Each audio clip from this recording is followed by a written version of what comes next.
ሰውም ልኬባት ልትመለስልኝ አልቻለችም። ደግሜ የምላችሁ ነገር ቢኖር አሁንም እየደውላችሁ ይሁን በኮመንት ለሷ። አሰላሙ አሌይኩም ወራህመቱላሂ ወበረካቱ። ውድና የተከበራችሁ አድማጭ ተመልካቾቼ፣ ውድ እህት ወንድሞቼ እንዴት ናችሁ? ደህና ናችሁ ወይ? እኔ ደህና ነኝ አልሐምዱሊላህ። ዛሬም በአዲስ ቪዲዮ መጥቻለሁ። ለቤቴ እንግዳ ሆናችሁ ሰብስክራይብ በማድረግ ተቀላቀሉ።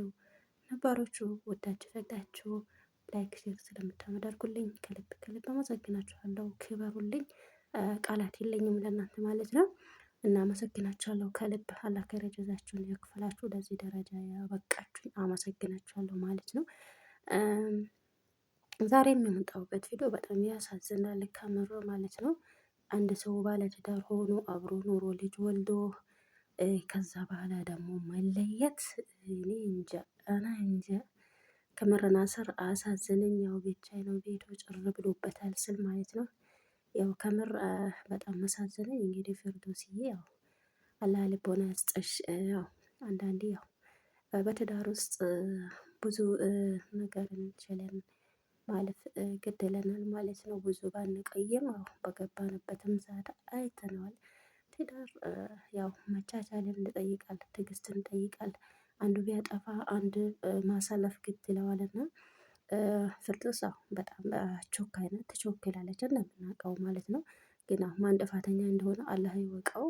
የትዳር ውስጥ በሁለት ሰው መሀል መግባትም አስፈላጊ አይደለም፣ ግን እኔ እንደኔ ማለት ነው አሁን ፊርዶስ 2 ልጆች ወልዳለች በናስር ማለት ነው።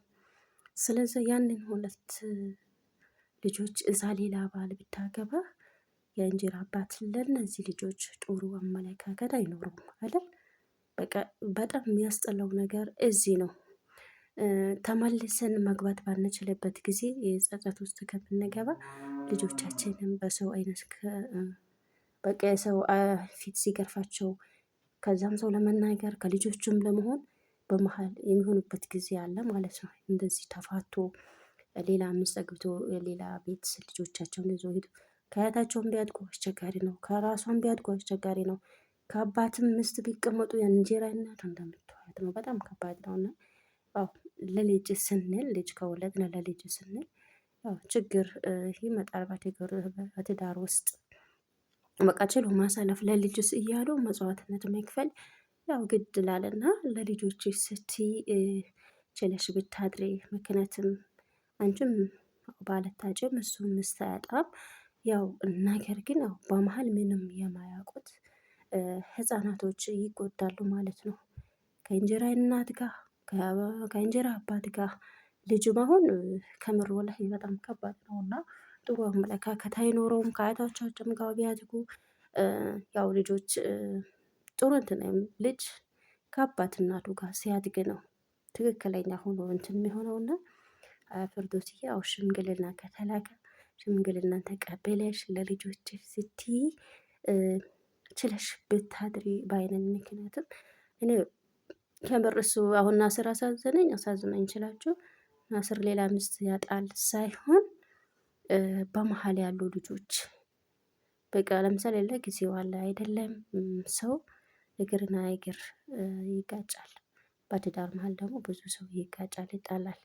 በዛ መሀል ደግሞ ችሎ ማለፍ ልጆች ካሉ ለልጆች ሲባል ያው ብዙ መስዋዕትነት መክፈል ግድ ስለሚል ያው ለልጆች ስትይ ተመልሰሽ ያሞቅሽውን ቤትሽን ብትሆኚ ልጆችሽን ምንም ቢሆኑ እንኳን ምንም ቢቸግረሽ ምንም ብታሰቃይ ከምር ለልጆችሽ ስትይ አንገትሽን ደፍተሽ ማደር አለብን። እናቶቻችን እንደዛ ሆኖ ነው ያሳደጉን አይደል? ልጆቻቸው ለልጆቻቸው ሲሉ ራሳቸውን ቀለማቸውን በቃ አላለ ዝቅ አድርጎ የሚያድሩ አሉ። ለምን ከዛ ሰውዬ ቢፋቱ ባይማቻቸውም ራሱ ቢፋቱ እነሱ በዓል ለሚያጡት ሳይሆን ልጆቼ የአባት ሚስት እንዴት እንትን ትልብኛለች፣ ልጃቸው ቤትስ የእንጀራ አባት ይህን ልጆች ያሰቃይብኛል በሚለው ችሎ የሚኖሩ እናቶች ብዙ እናያለን። እና በዚህ ጊዜ ደግሞ ያው በሆነ በትንሽ በሆነ ባልሆነ ምክንያት ትንሽዬ ክፍተት ካለ በቃ በዛ መሀል አዎ ሸይጣን ሆይ ሆይ ነው የሚለው። በዛች መሀል እነሱ ሲፋቱ ወላሂ ምንም የሚያውቁት ምንም ጥፋት የሌለባቸው በመሀል የሚሰቃዩ ልጆቹም አሉ። እናት ደግሞ ልጆቿን ክፋት ማየት አትፈልግም። ያው እንደ ዛሬ አይሆንም። ነገ ግን ያው ልጆች ሲያድጉ በቃ በጣም የምንቸገርበት ጊዜ አለ። አባት ያለ እናት ልጁን ማሳደግ ከሱ ጋር ቢያድጉም የእናት ፍቅር ይጎድልባቸዋል። የእንጀራ እናት እንትን አለ። እሷም እንደዛ ከሷ እኩል ቢያድጉ የእንጀራ አባት አለ። በቃ ምን ልበላችሁ ልጅ ምንም ቢሆን ከአባትናቱ ጋር ያደገ ልጅ ነው የሚሻለው። እና ፈርዶስዬ እንግዲህ እንደውም ለልጆችሽ ስትይ ተመልሰሽ ያሞክሽውን ትዳርሽን ብትኖሪ ባይነኝ። እናንተስ ምን ትላላችሁ ተመልካቾች? እንግዲህ ያው ከዛሬ 2 ናስር በሷ ዙሪያ ሰርቷል ማለት ነው።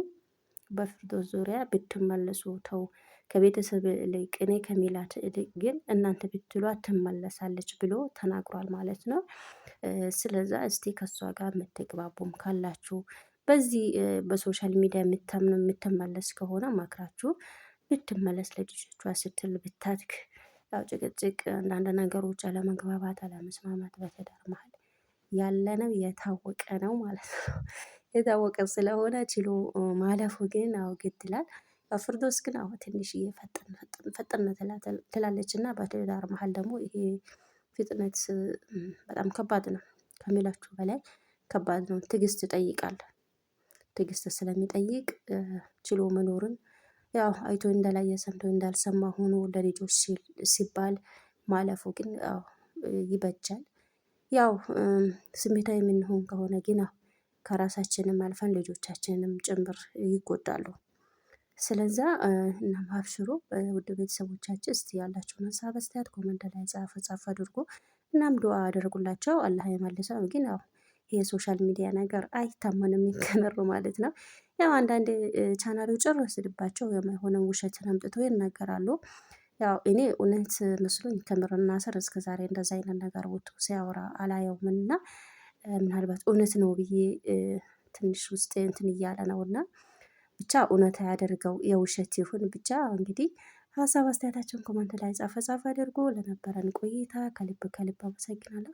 በቀጣይ በሌላ ቪዲዮ እስከምንገናኝ ድረስ ባላችሁበት ዓለም ዳርቻ አላህ ከክፉ ነገር ይጠብቃችሁ ይጠብቀን።